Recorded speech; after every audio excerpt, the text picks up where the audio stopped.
Hello everyone, so today we are going to be discussing aphasia. Aphasia is the impaired ability to process language, oftentimes as a result of brain damage.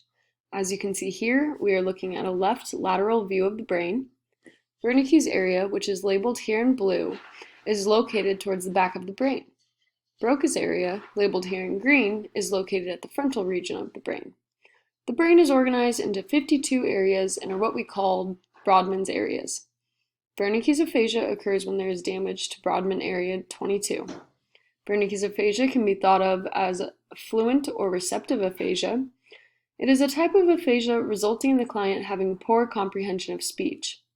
And although they have poor comprehension of speech, their speech is effortless and flows well. The client's meaning is impaired, and nothing that they say makes much sense to the listener. Take, for example, the sentence, "Blue rocks take the plate all the way over the Christmas tree and 2 short poles from the pizza shop."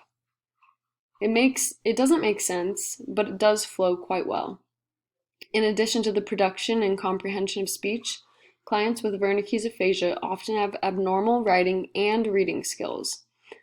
Broca's aphasia occurs when there is damage to Brodmann's areas 44 and 45. Broca's aphasia can be thought of as non-fluent or expressive aphasia. It is a type of aphasia with very effortful speech by the client.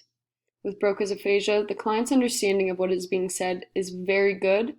However, finding the words is difficult. An example of a sentence spoken from someone who suffers from Broca's aphasia could be, "Pie pie, 3 table," when what they really intended to say was, "There are 3 pies on the table." Clients with Broca's aphasia may have difficulty reading, but will certainly struggle with writing. This is due to the fact that most suffer from right side paralysis. Between a client who suffers from Broca's aphasia versus a client who suffers from Wernicke's aphasia, the client with Broca's aphasia will most likely grow much more frustrated with their condition.